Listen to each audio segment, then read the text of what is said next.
और गीता बबीता की तरह बरसों पहले दो बहनों ने कबड्डी के मैदान में भी अपना दबदबा कायम करके हरियाणा का नाम रोशन किया था। दोनों कबड्डी खिलाड़ी बहन बबीता और राजवंती ने हरियाणा न्यूज के साथ खास बातचीत की। इस दौरान क्या कुछ कहा उन्होंने, वो आपको सुनवाते हैं। कहते हैं युद्ध में जय जयकार करने वालों का भी खास महत्व होता है और जब खिलाड़ियों को खेलते देखते हैं तो स्वतः ही जब कदम उठें और मैदान में उतरने का मन करे तो निश्चित तौर पर कहा जा सकता है कि वो भी किसी जमाने में खिलाड़ी रहे हैं। जी हाँ, कॉमनवेल्थ मेडलिस्ट मोहित ग्रेवाल की माताजी हमारे साथ हैं और वो दौर था जब मिट्टी में तमाम खेल खेले जाते थे। बबीता जी हमारे साथ हैं, उनकी बहन राजवंती जी हमारे साथ हैं, उनसे बात करेंगे। हरियाणा न्यूज में सबसे पहले स्वागत है मैडम आपका। नमस्कार जी। दिल्ली पुलिस में आप शायद दिल्ली पुलिस में सब इंस्पेक्टर हैं? दिल्ली पुलिस में सब इंस्पेक्टर हूँ। खेल कोटे से लगे हैं? नहीं, वैसे ही उस टाइम पे ऐसा था नहीं कि खेल में इतना बेनिफिट मिले, लेकिन फिर भी नेशनल गेम खेल के आए थे हम पूना।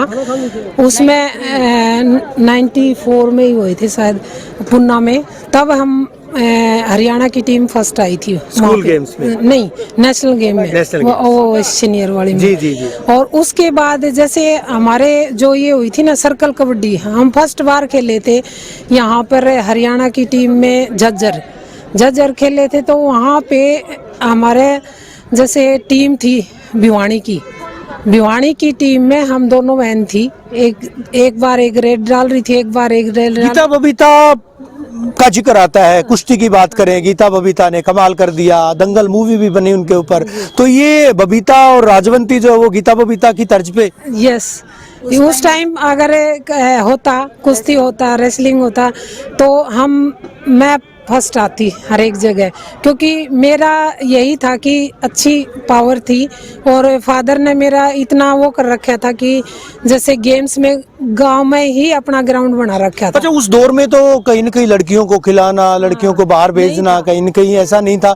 बावजूद उसके उस दौर में आप जब खिलाड़ी थे तो माना जा सकता है कि कहीं न कहीं बेहतर प्रदर्शन कर सकते थे, लेकिन गाँव का एरिया होने के कारण आगे इतना ही हो सके। नेशनल तक हमारा इंटरनेशनल भी सिलेक्शन हुआ था कनाडा के लिए सर्कल कबड्डी में पंजाब की तरफ से। और जब यहाँ खेले थे, झज्जर में खेले थे तो ऑलराउंडर बेस्ट चुने गए थे। किस दौर की बात है ये? कौन से साल की बात? ये साल की बात है, हाँ 4 की, 90s में। हाँ 4 में। राजवंती जी, अभी आप कुछ कह रहे थे, यहाँ छाजूराम कोच साहब थे, छाजूराम गोयत जी, यहाँ भी कबड्डी की टीम थी। मिट्टी में खेलते थे सर। छाजूराम गोयत जी हमारे कोच थे इधर। हमारे सारे यहाँ जो हरियाणा का कैंप यहीं लगता था। कोच साहब हमें यहाँ ट्रेनिंग देते थे तो मिट्टी में हम खेलते थे। पूरे घुटने मतलब छिल जाते थे और मिट्टी में ही लथपथ हो जाते थे। और गर्मी का टाइम था, वुमेन वर्किंग हॉस्टल तक जाते समय मिट्टी में पूरे पसीने में भागते थे एक दूसरे से, पहले नहाना। आजकल तो बहुत फैसिलिटीज हैं। अच्छा, वो दौर और आज का दौर कुछ याद तो आता होगा कि उस दौर में अगर इस तरह की फैसिलिटीज मिलती तो निश्चित तौर पे आप और उम्दा प्रदर्शन करते। उस टाइम अगर रेसलिंग होती तो गीता बबीता मूवी दंगल इसी घर में, हमारे घर में, ओम प्रकाश गाँव निमड़ी से हैं हम दोनों बहनें बौंद कला के पास, तो मूवी दंगल 100% वहीं से बननी थी, लेकिन परमात्मा को मंजूर नहीं था उस टाइम। आगे जब हम छोड़ चुके थे उस टाइम 2000 में ये रेसलिंग स्टार्ट हुआ है, मूवी बनी है। और ये मैट जो है, जो मैट जिस पर ये खिलाड़ी खेलते हैं, ये मैट भी अब आए आज के दौर में। क्या ये तो अभी मैट पे जो बच्चे खेल रहे हैं तो कितना फर्क आया? मैट पे मैं लड़कियों को बोल रही थी, बेटा कुछ भी नहीं लग रहा, कुछ भी आपका तो थोड़ा पुश से तो रेड पॉइंट लेके जा रहा है। हम जब मिट्टी में खेलते तो बड़ा जोर लगता था। खेल आसान हुआ है, खेल भी आसान हुआ है, चोट विदाउट इंजरी भी हुआ है, तो बहुत ही बढ़िया, बहुत ज्यादा जी। मैं यूँ कह रही हूँ कि एक मतलब इतना सा पाउडर जो न्यू स्प्रिन का था, हम हमेशा अपनी जेब में रखते थे कि घुटना छिलेगा और ऊपर वही हमारा पक्की मतलब मेडिसिन होती थी। तो सर अब तो बहुत ज़्यादा फैसिलिटी है। हम भी अपने बच्चों को, मैं पीजीटी फिजिकल एजुकेशन तिगड़ाना से हूँ। तो फैसिलिटीज हैं अभी। खेल नीति जो सरकार लगातार कहती है कि हमने खेल नीति बनाई है, उसके सकारात्मक परिणाम भी देखे हैं। लगता है आपको हरियाणा की खेल नीति की बदौलत ये मेडल्स, कॉमनवेल्थ की बात करें या फिर दूसरे तमाम जो गेम्स हैं उनमें जो है इवेंट्स हैं, ओलंपिक में भी हमने देखा था हरियाणा के खिलाड़ियों का जलवा था। सर अभी सरकार की तरफ से बहुत ही अच्छी प्लान शुरू करी है कि अभी कुछ जैसे वो हैं टेस्ट 3rd क्लास तक अलग टेस्ट हैं, 4th से 12th तक अलग टेस्ट हैं।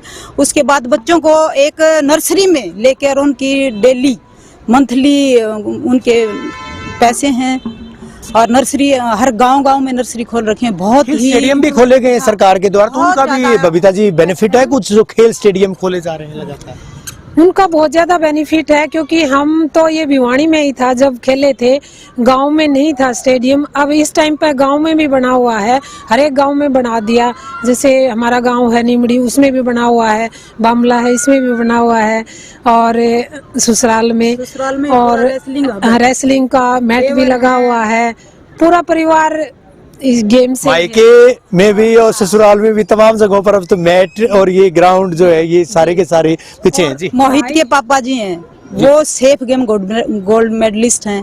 उनसे छोटे चाचा जी हैं, वो अभी रेलवे में हैं, और भीम अवार्डी हैं, वो भी अपने टाइम के बहुत ही अच्छे हैवी वेट के रेसलर रहे हैं, वीरेंद्र ग्रेवाल।